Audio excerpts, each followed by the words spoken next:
and we've realized, thank you, Adam, that if our get handler is not being called, the reason was we were missing our type equals button attribute on our delete button. Without that, this will act like a submit button. It'll perform whatever the action is specified on our form, sorry, the method, and we're using method post. So if our button triggers a post, then our root handler is asking for a get, this code never gets executed.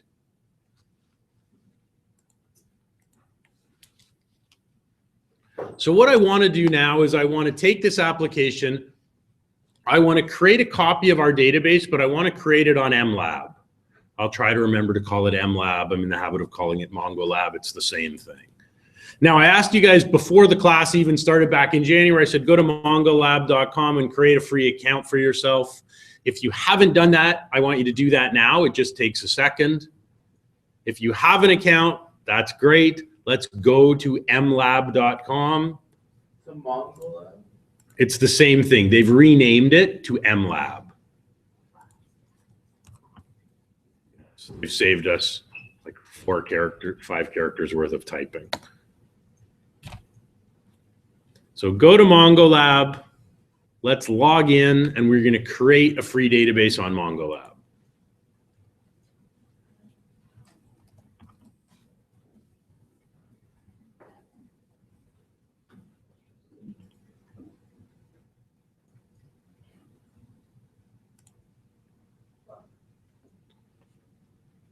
So once you're logged in, this is what you get.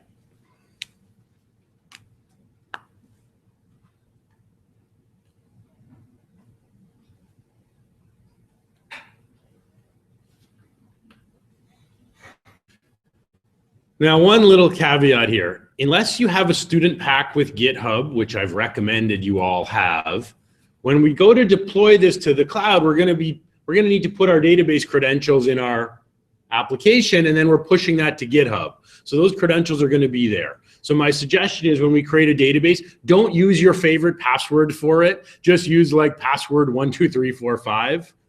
Okay? Unless you have the ability, if you created a student account on GitHub, you can create your repositories privately so no one can see them.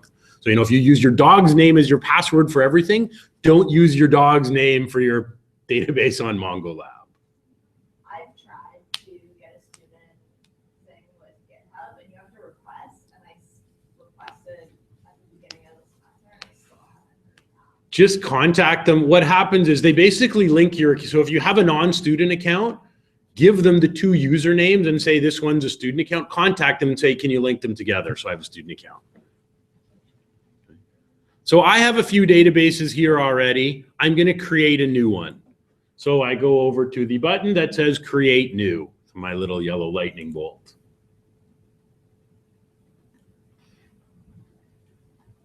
I'm not sure how many I'm allowed to create. It may not let me. I may have to delete one. This part's kind of important. Notice it asks us what provider are we going to use. So let's pick Azure because we have Azure accounts. Doesn't matter. Heroku can connect. It will allow remote connection. So click on Azure. Now notice it's got all these options here where it wants us to pay. We don't want to do that. If we pick, hang on, let me just pick, I think it's North Central. No. Yeah, what we want is single node, but not all of the locations allow us to do single node. So just bear with me for a second. I just want to find the right one. Yeah, the first one. Hang on. Pick this one. Pick East US, Virginia, and then click single node. Single node, we get half a gig database for free in their sandbox. So how do we get to that page of the Azure? You click new database. So even if we don't have Azure, we should click Azure. So click Azure. In effect, yeah, you don't need an Azure account for this. MongoLab has a free sandbox account where you can get up to half a gig. So pick East US single node.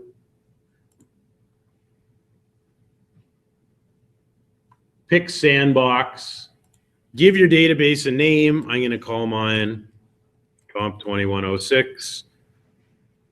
You can call your database whatever you like and click create the deployment. What's the price thing mean? Well, they have different versions depending on how much server resources you need. It'll tell you how much it's going to cost you. Oh, so you. This is free. So it just takes a second. So I've now got the database. Now what we need to do, we need to set up our own user account on this database. As I said, these credentials might wind up showing up on GitHub, so don't use a deeply personal password here. 1, 2, 3, 4, 5. So click on your database.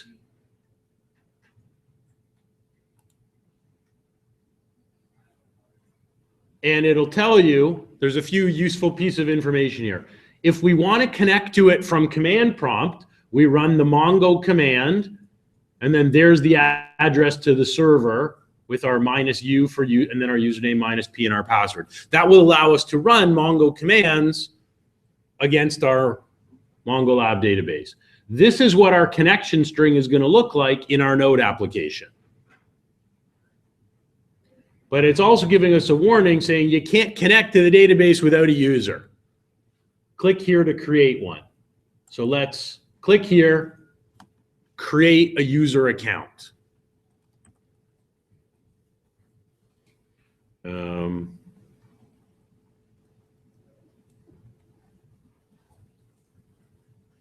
You guys are going to see this password, so I won't make it too fancy.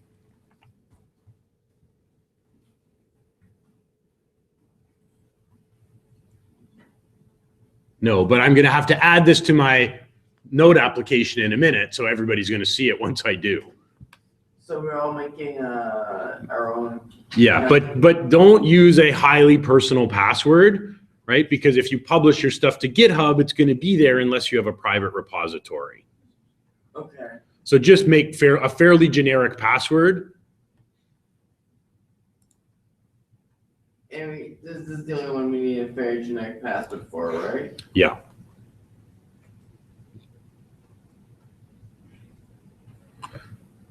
So now what I'm going to do, I've now got the database set up. I have my user account set up.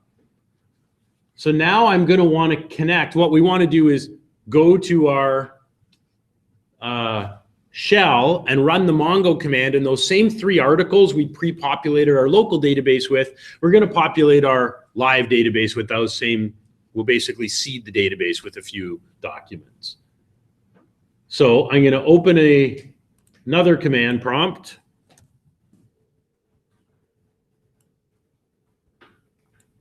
I'm going to browse into my MongoDB directory. And what I want to do is run this command here. I want to run Mongo and connect to my MLab server on this port. This is the name of my database. And then I need -u and my username and -p and my password. So you could copy this. I'm just going to type it.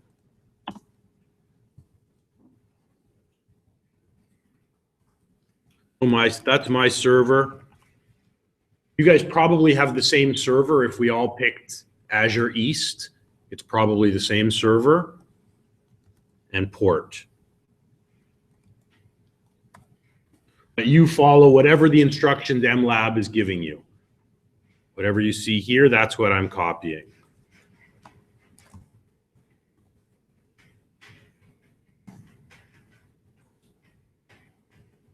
And then I have -u and my username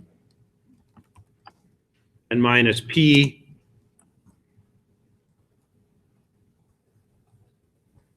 and my fancy password. So this should allow me to connect in this command prompt to actually have access to that database on MLab. So you don't have to remember this line, it's always here. Just log into your MLab account. That command is always here. So when I hit enter, it's going to try to log me into that server using these credentials. Okay, so it says I'm connected. Good.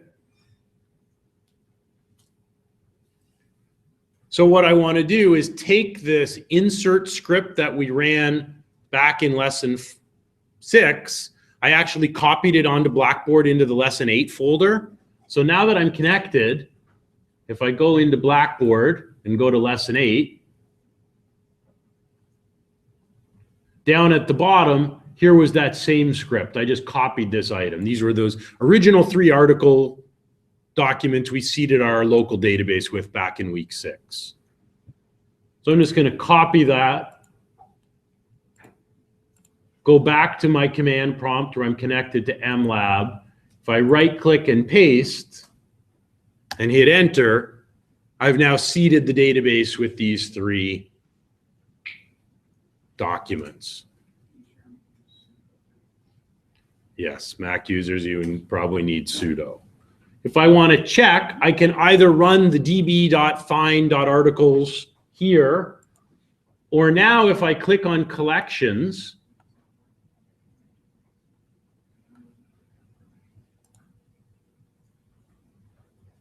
and refresh, it says I now have an articles collection with 3 documents. And if I click this, it'll actually show me, there's my data that I just inserted through my command prompt or terminal. And it generates the unique object IDs. So we've now populated this database.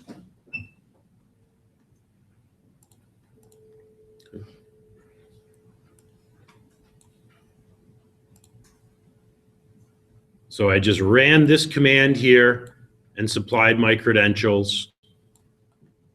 And then I copied and pasted that insert script from my lesson 8 folder. And then to check it, I just refreshed my list of collections and I've got 3 documents in here. We can even see this as a table if we want.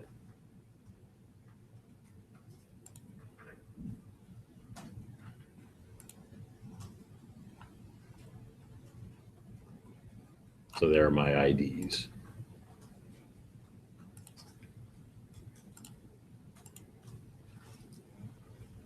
So Mongo MLab, it gives us a preview. It lets us just view the table, the collection directly in their control panel if we want to.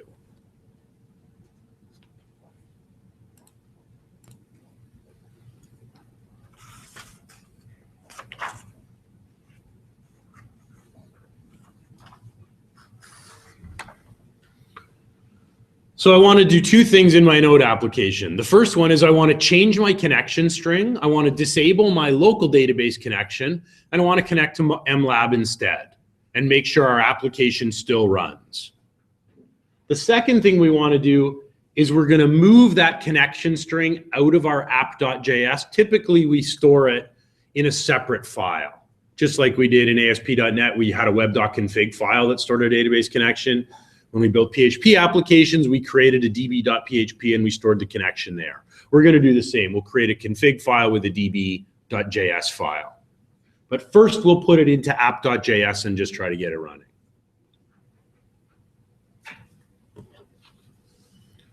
So our connection string, again, MLab very nicely, if we just click on the name of our database, here's the connection string that we'll need. So I'm just going to highlight all of that. And obviously, we've got placeholders where it says DB user and DB password. So you just click on the name of your database to go back to the database homepage. Highlight and copy that connection string. You can type it if you like, but they've given it to us here. So we're going to copy that line, and then we're going to open up app.js and find our local connection string. So we'll go to app.js. So in my file, it's line 42. Here was our local connection. So when we set up MongoDB locally, there's no authentication by default, right? We're not supplying a username or password. We're just supplying the server address and database name. So I'm going to put in connect to local instance, and I'm going to comment this one out.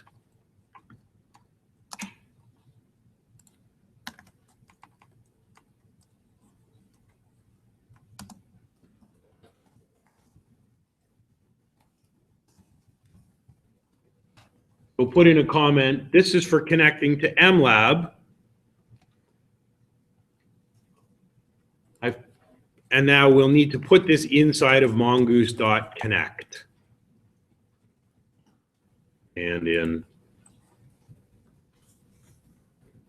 We also need to replace, including the angled brackets, replace where it says DB user and DB password with your credentials and take out those angled brackets.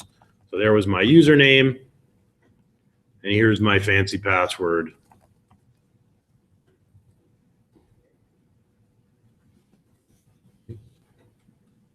So it's actually fairly similar to a PHP connection string. The order of the values we're supplying are a little different. What type of database are we connecting to? Username, password, server address, database name. So those are the 5 pieces of information that Node needs in order to make that Node and Mongoose need in order to make that connection.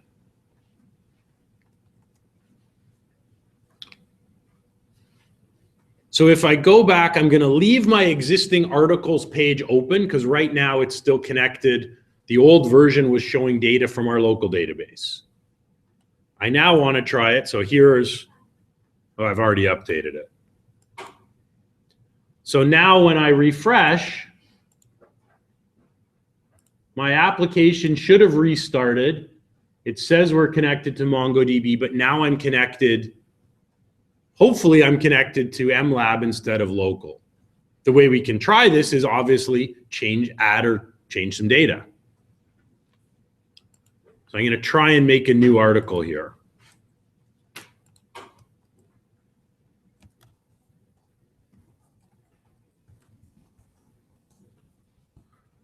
So if I create a new article, it saves. Now, we should be sure, how do we know if this is actually saved on MLab? If I go back and refresh, it tells me that my articles collection now has 4 documents. And here's the new one. So we've dropped our local connection, we've disabled it, and we're connecting live instead. I'll put app.js back up. So I just copied this whole connection string from MLab and added it as the parameter to my mongoose.connect line.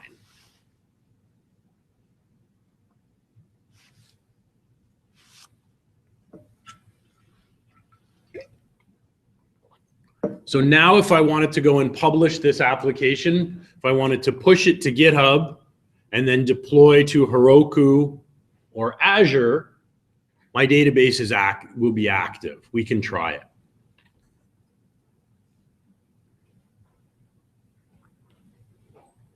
There's one other thing I want to do first. And typically in Node applications, app.js isn't usually the best place for storing the connection string. We typically will store this in a separate file and then just require that file here.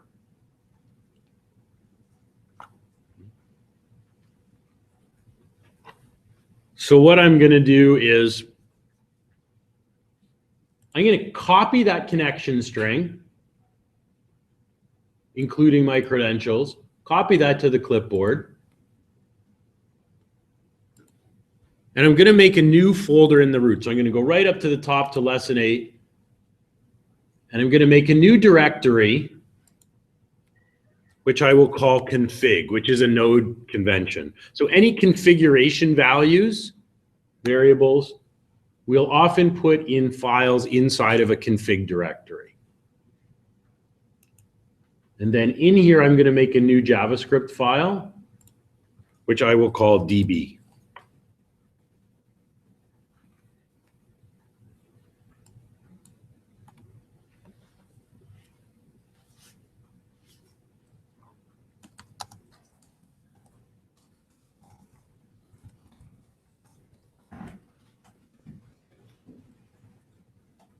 So we want to move our connection string out of app.js into this file, and we want to export it to make it public.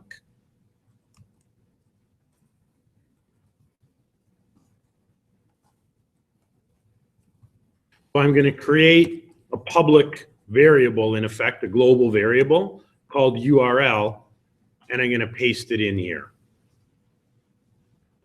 I don't need this.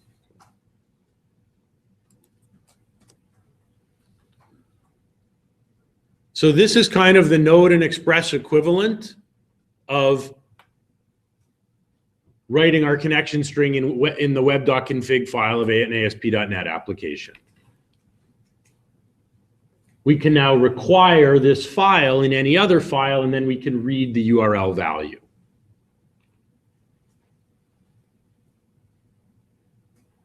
So maybe what I'm going to do here, and actually,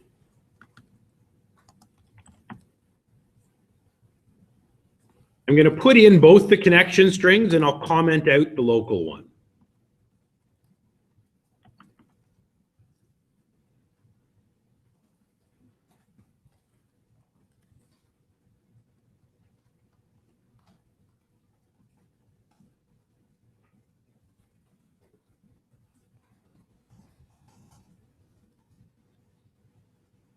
So this way, we can toggle them back and forth as we're developing. If we want to work with the local database, we can just comment out this line.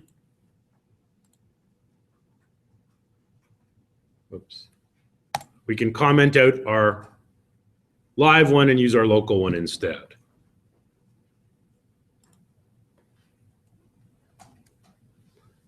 So now what we'll want to do in our app.js is we'll require this file, and then we can reference our URL variable rather than, which will read this value out of this file rather than hard coding the connection string in app.js. We don't have to do this. This is good practice. If we looked at a production level Node application, that's probably where we'd see the connection string in a separate configuration file. So I'm going to go here.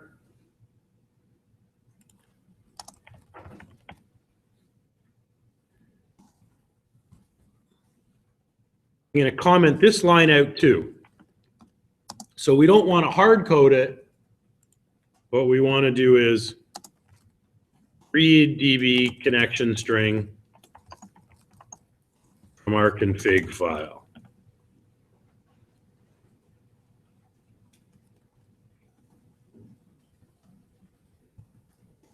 Well, I'll create a variable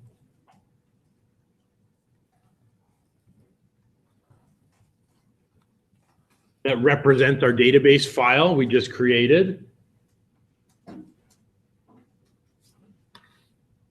And by linking these together, we now have access to this URL value. That will give us the connection string. Now when we call mongoose.connect,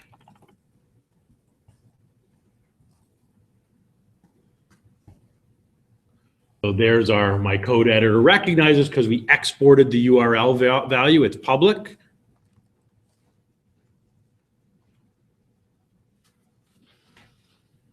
So this step is optional. We don't have to move the connection string into a separate file. We could just leave it here, but our convention is to put it in its own separate configuration. My application should have restarted. Hopefully I'm still connected. Yep, we're still connected. So if I run my list of articles, I'm still connected to MLab. Everything still works.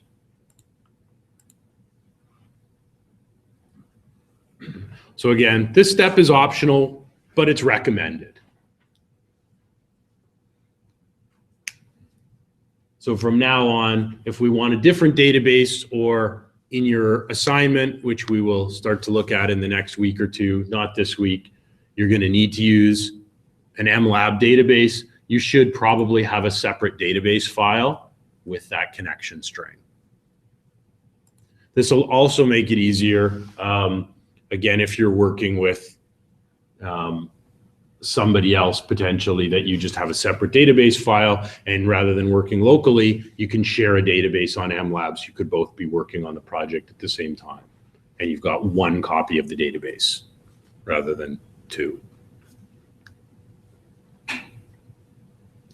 Let's try to deploy this now. Let's see if we can actually get this to run on Azure or on Heroku. So I'm going to need to, I'm going to go to GitHub.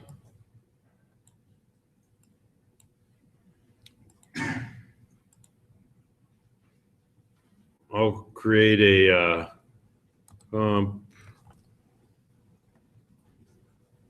let's see, what do I want to call this one?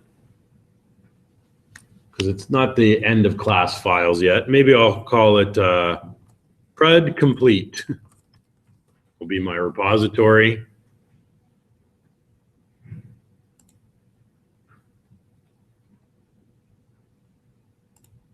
So I'm going to open one more. Oh, there is one thing I want to do still. If I'm going to deploy this to Azure, I'm going to need a server.js file. So I'm going to go into my bin and open up www. I'm going to select everything and copy it. And then I'll go right back up to my root lesson 8 folder. Choose new JavaScript file, which I'll call server.js. I'll paste everything in, and we'll take out that slash on line 7. One of those two dots. You need the proc file. Yep, we'll deploy it to both places. So I've just taken out one of the dots here, and this file is right in my root of lesson 8.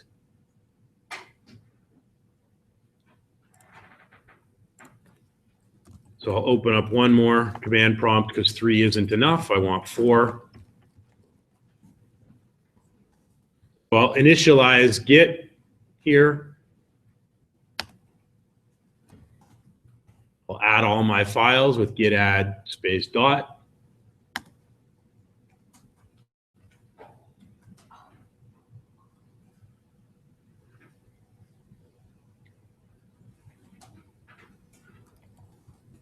I'll make a first commit. Git commit -m, first commit or initial commit.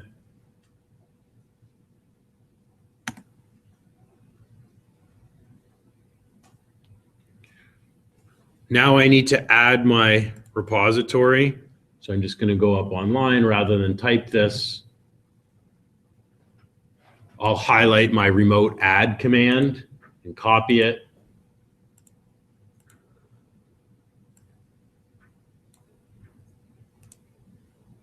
I'll just paste that in. And I'll push my files.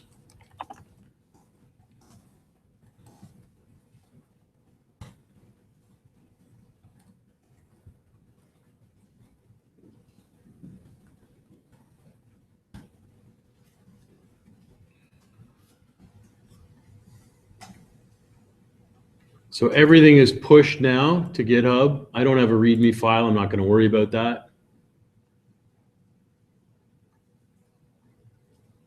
So keep in mind my config is here with my db.js. So this is why I didn't use an ultra secret password for my MLab database. You did get Yep. That adds all the files. So now I'll log into Azure.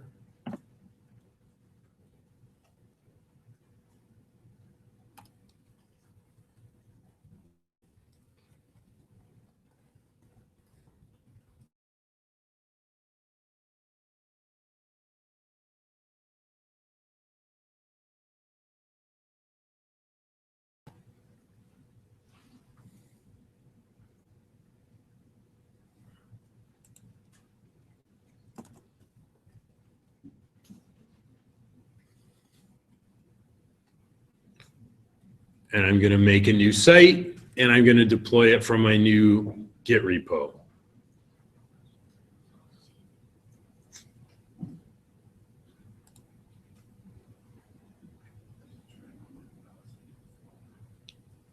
So I'll make a new site. I'll choose web app. I'll call it COMP2106 CRUD complete. So it matches my repository name.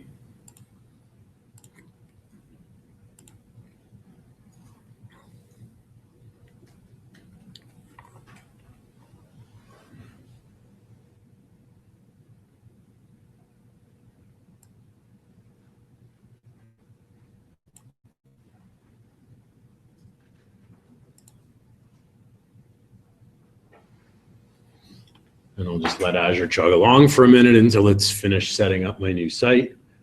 And then I'll connect it up to my Git repo.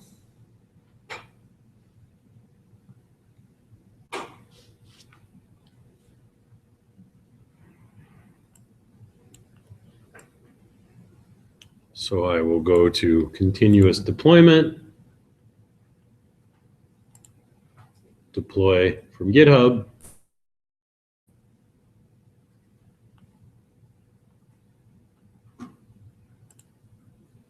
Choose my latest repository and the master branch, which is my only branch.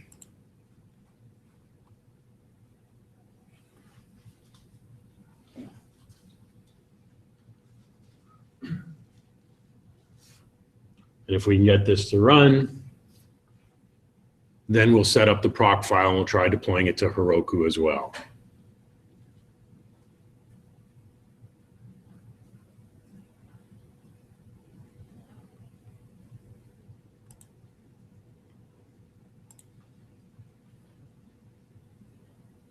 So this will take a second.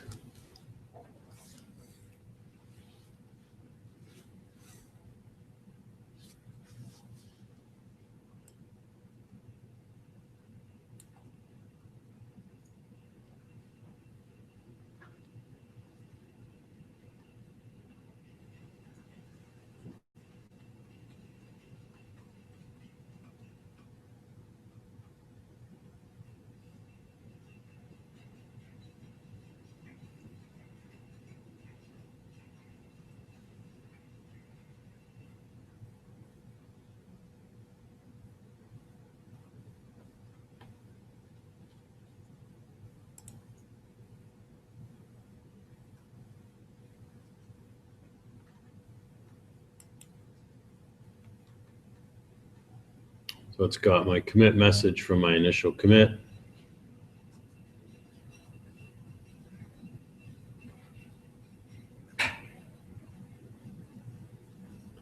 It says it's active, and now we'll see what happens.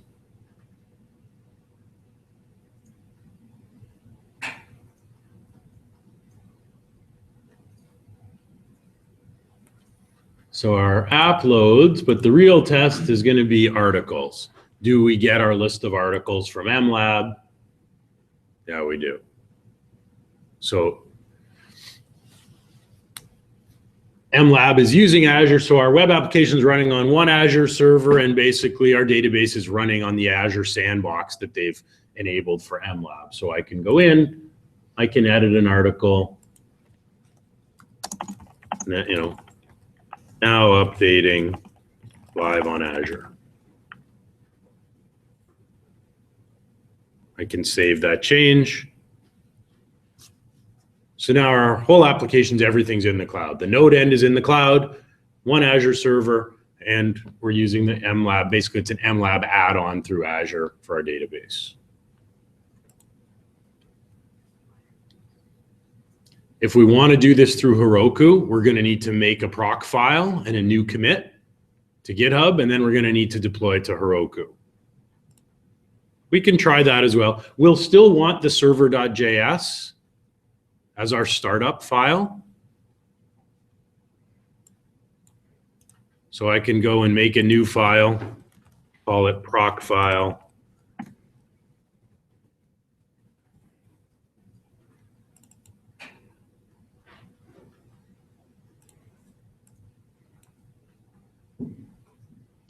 I don't think WebStorm will actually let me edit this file. Doesn't know what to do with it. I'll open it in Sublime. And I think it's just web server.js, I think is all we need in here. No, it's, Web space node space server dot js. Thank you. Missed the node command here. So we'll save that file. I'm going to need to go back to my command prompt and add this file and make a new commit and push again.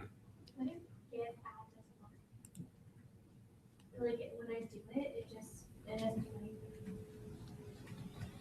Try git init again first.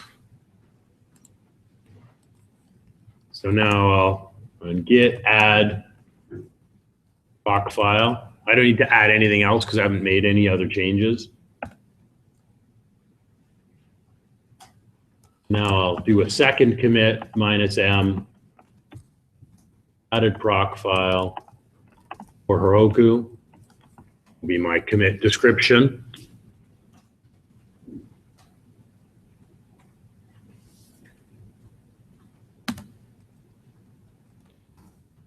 Again, push -u.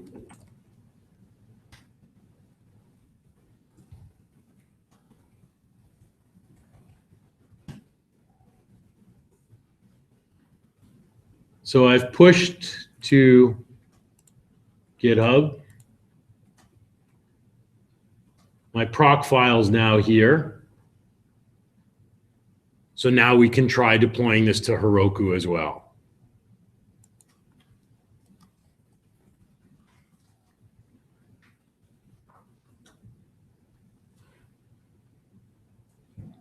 So I think I got one free site left. I'll create a new app.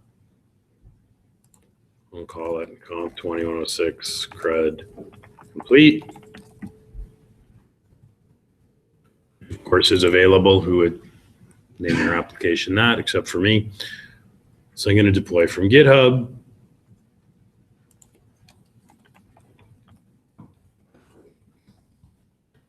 Search for my repository and connect it up. I'll enable automatic deployment, and I'll deploy the master branch.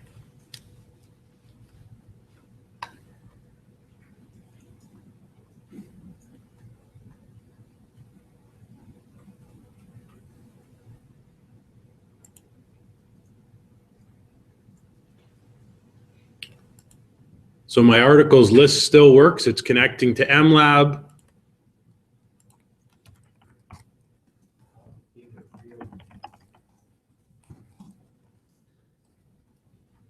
Right, so now I have two different versions of this application connecting to the same database.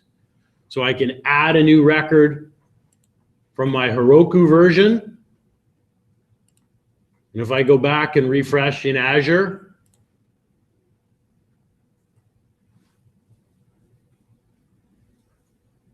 it's going to take some time because I made a new commit. It's going to redeploy. So the first time I load it, it'll be slow. So now I've got, right, they're both talking to the same database. I have two versions of two web applications connecting to the same database. So we can run it on either. There's no need to run it on both servers. Run whichever one you find easier to use or whichever one you're more comfortable with. If you're having issues with Git at the command prompt, you can also try using the Git desktop client and see if you can add and commit that way and publish. you have the tool belt installed, that's also quick for Heroku. Yep, that is another option. You can bypass GitHub. I haven't done a demo with the tool belt. So easy once you know what to do. But if you go into Heroku Git, yeah, you just basically run Heroku at the command line. You put in your Heroku credentials and you can deploy that way. If you have issues with GitHub, that's also an option. You're not required to have GitHub. It's just a really good idea.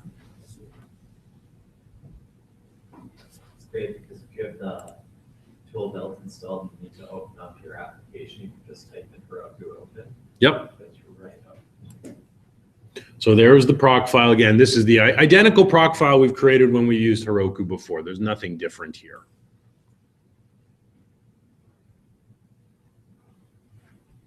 So now our application's in the cloud where we want it to be on either Azure or Heroku. You could use other cloud services like DigitalOcean. You're going to get we'll get the same result. So for your second assignment, this is going to be part of it. Okay. So your database has to be live. So when you publish your application, you're working with an online database that your application can access. Anybody need to see any of the code files? About time for us to take a break, but I can put up whatever file you'd like to see.